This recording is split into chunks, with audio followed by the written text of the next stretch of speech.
North Idaho has long been drawing retirees from around the country, but why? Why do people want to move here and retire here? We're going to break this down right now, so stay tuned.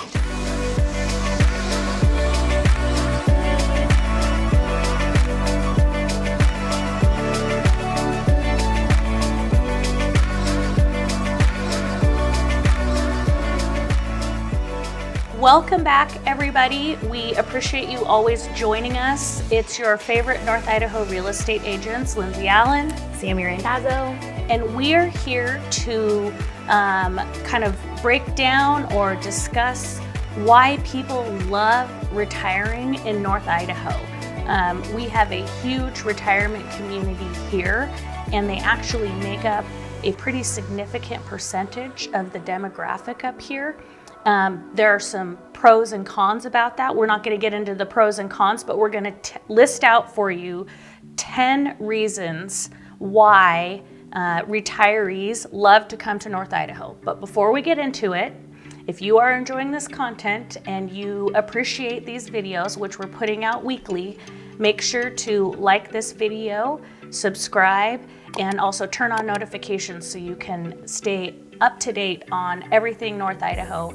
And if you have any questions, we get these all the time from people. Leave a comment, send us a text, send us an email, give us a call. We'll be happy to discuss and chat more about some of these concepts that we talk about and break down in our videos. So, retirement in North Idaho. It is a big aspect of our economy up here. The demographics have changed a lot over the past, I'd say maybe the past decade. It's really shifted a lot to really catering to retirement communities. There are some things up here in the last decade that have become bigger industries or bigger economic drivers, or we've seen a lot of new things come into the community that didn't exist before because we're trying to cater to that demographic of individuals that live here. So we're going to break down this list. Why do people, what are people looking for when they retire? They're looking for, if when we're done working, when we're done slaving away for our entire lives, earning money, investing, saving our money, what do we want to do? We're looking for quality of life. We're looking for affordability, and I think also services. Yeah. So we have a list of 10 things that we've come up with that we feel are what really draw people to this community for retirement purposes. So, number one, Idaho is reasonably affordable from a tax standpoint. We looked at some numbers, and about 17% is the tax burden between property taxes, sales tax, and income tax here in Idaho. So 17%, it's about middle of the road. I know we've broken this down in another video. It's about middle of the road. It's not the highest, but it's not the lowest. However, we draw a lot of people from California and Western Washington, and those communities are a lot more expensive. So relatively speaking, we are more affordable from a tax standpoint than those other spots. Right. Yes. So that's number one, is we've got a pretty reasonable tax burden here in Idaho. And obviously, as you retire, you're on fixed income. Knowing that you're not going to pay an arm and a leg for all sorts of taxes in the community that you live in is important to know. So number two, Idaho has traditionally been affordable for housing.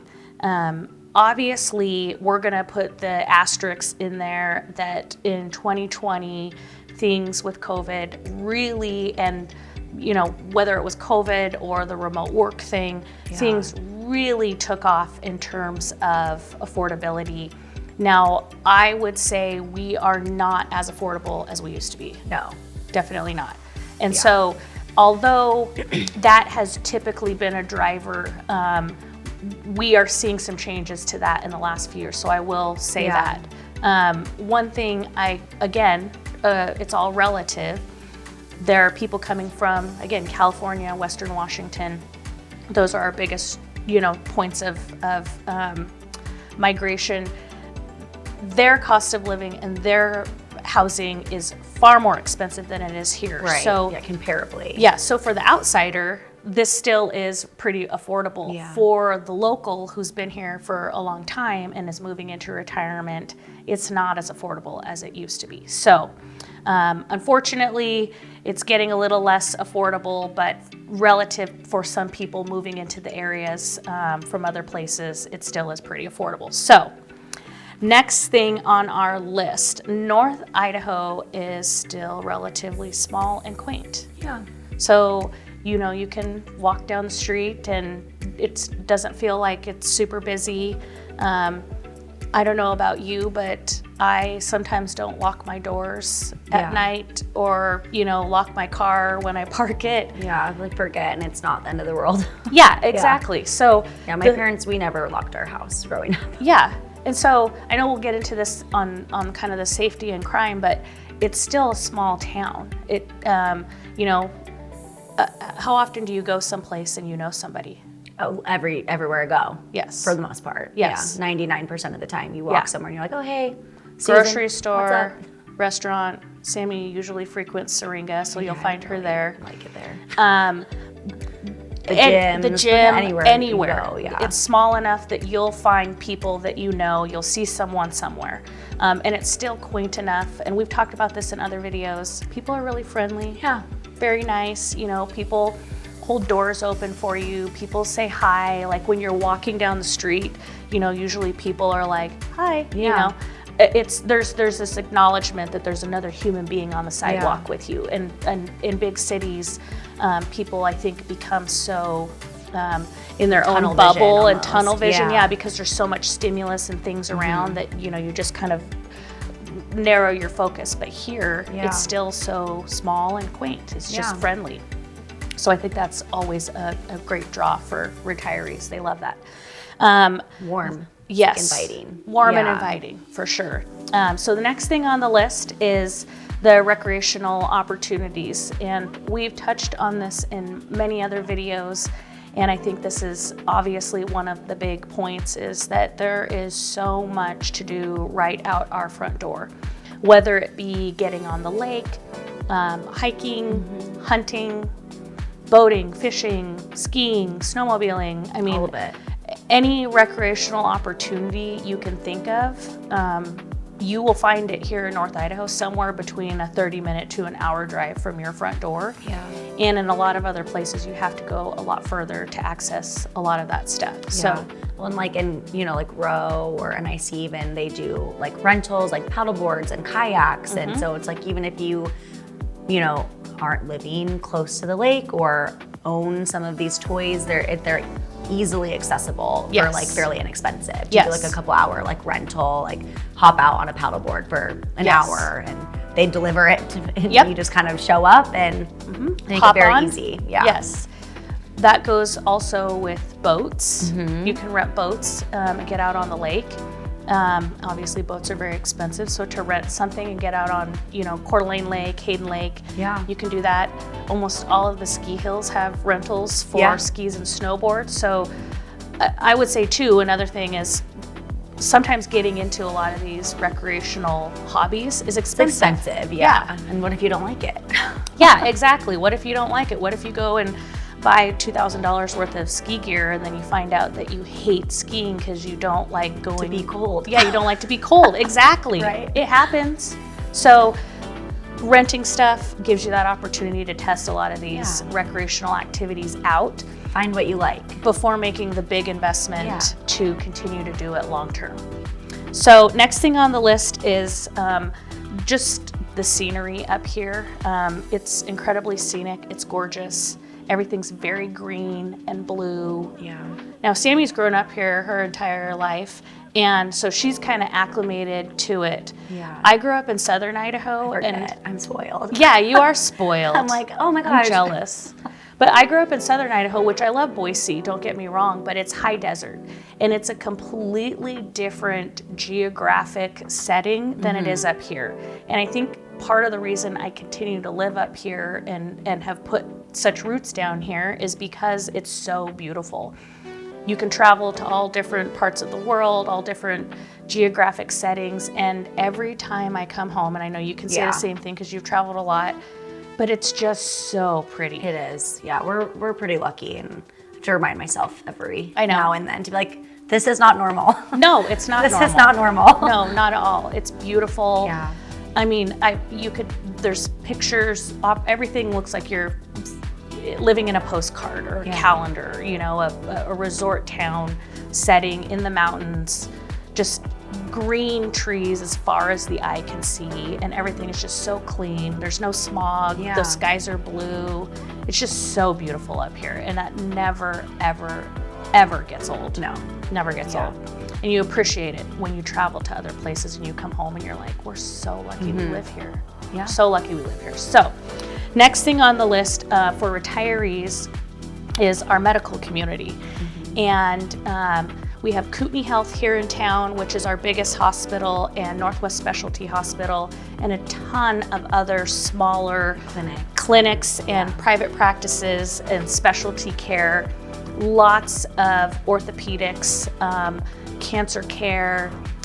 Kootenai has a couple of special designations. They're, and I could be getting this wrong, a level 5 trauma center, I believe. I'm feeling very embarrassed because my boyfriend is a trauma coordinator, and I should know what level Kootenai is, and he's told me so many times. I can't remember. I don't think it's 5, but it's like it's a high level. Good. Yeah, it's they're a high level. Not the highest, but it's very very well accredited trauma. Yes.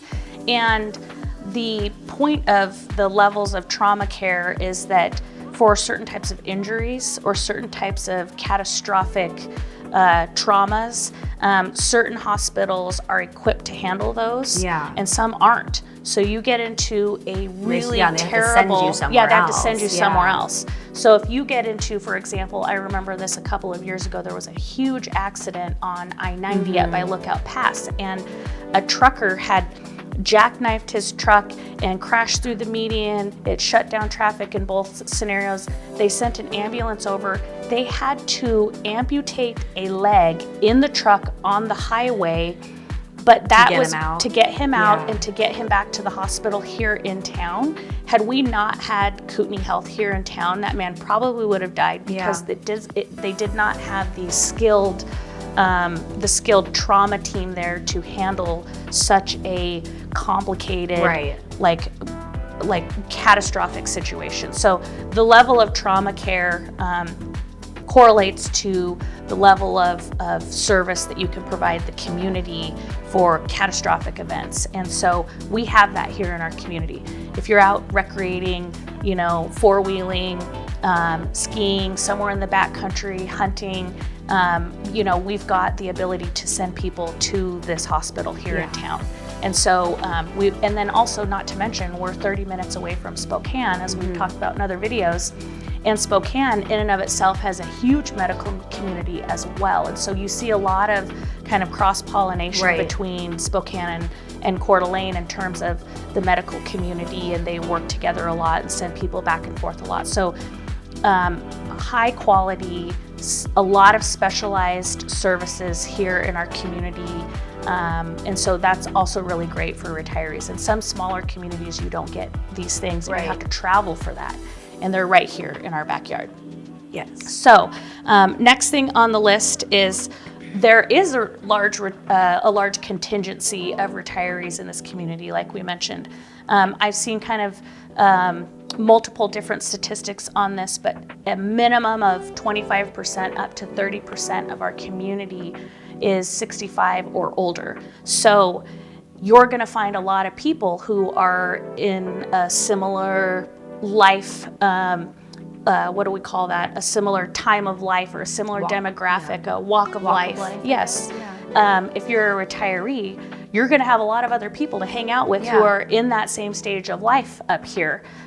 So you'll definitely be able, you're not going to be alone in this community. There's a lot of stuff going on. Yeah, like groups, activities, resources. just all sorts of stuff for that demographic. So I know that, you know, birds of a feather flock together. If you come here and you're thinking about retiring to North Idaho, just know there's a lot of other people in your same shoes up here. Yeah.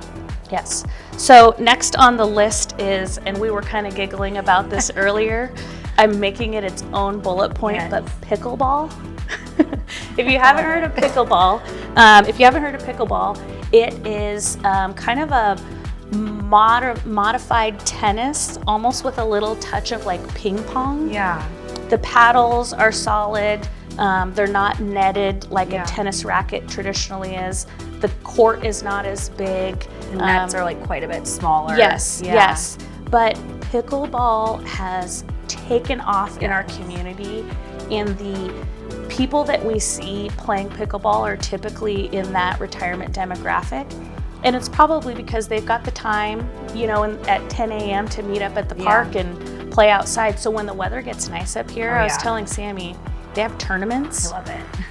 And there's thousands of people that come to these tournaments. They've got, you know, they drive in on their RVs, and there's sponsors and banners and food trucks and all sorts of stuff at these tournaments. But we've got multiple outdoor courts around town. Hayden Lake Country Club built that like whole facility. Yes. And they have like a giant pickleball court. It's beautiful. It's amazing. The parks and rec around here, the country clubs, the gyms. Yeah. Everyone has been converting tennis courts into pickleball courts. Peak has a league, don't they? Yes. I'm pretty sure they have a pickleball league. I think they play like middle of the day every Wednesday. Because I go in there sometimes and I'm like, holy smokes, what's going on? There's like 100 people here playing pickleball. Like 1 o'clock. Yes, exactly. So pickleball is huge up here, and I know it's a big draw for the retirement demographic.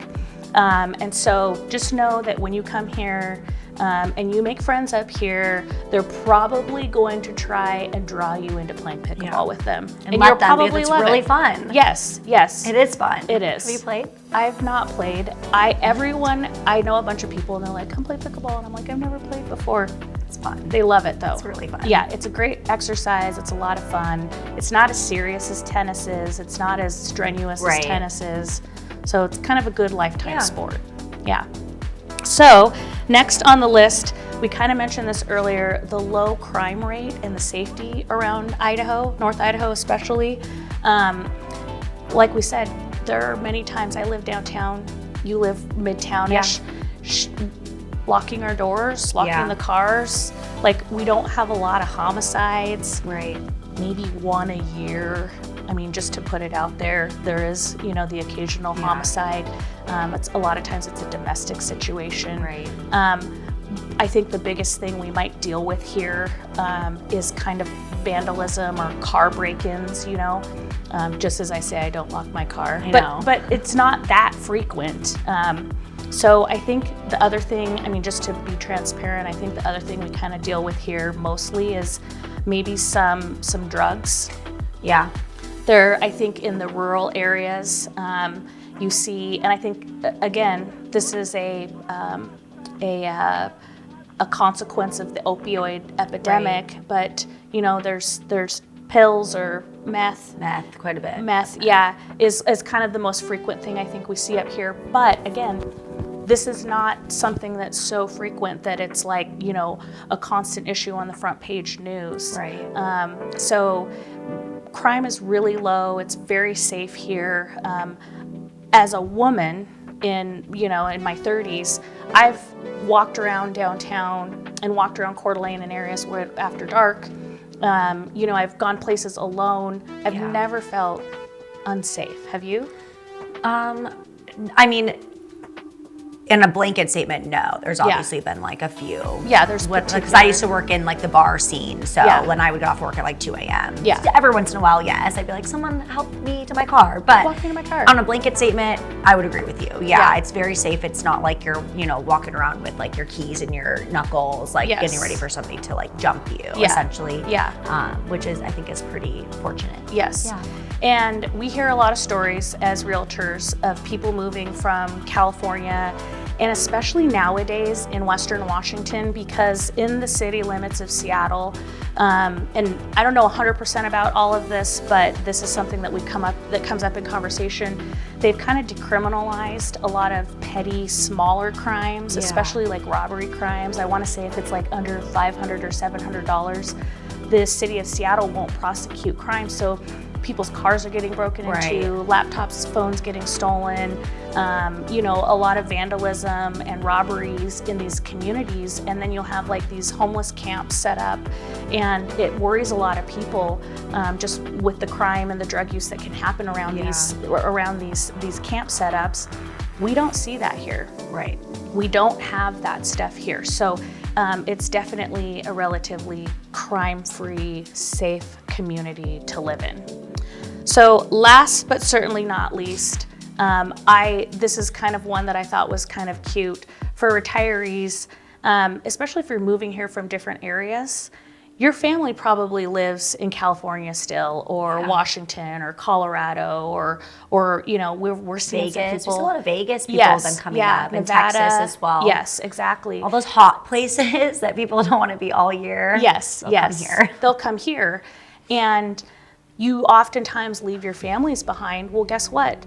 This gives your family an amazing opportunity to come and vacation in North Idaho. So as a retiree, you're giving your family a really great opportunity to come visit this place as well and draw them in and have them experience all of that stuff. Right. So like with more things to do rather than just, you know, kind of hanging out in like a typical like retirement community, right? Yeah. Where there's like maybe a pool, right? Yes. Yeah. You know, Like, there's I think other of- things to do for like all ages, essentially. Yes. I think of other like really big retirement areas that draw a lot of retirees, and they're, you know, definitely the warm places like Phoenix, Scottsdale, Palm Springs, and they're so hot down there. It's like deserty.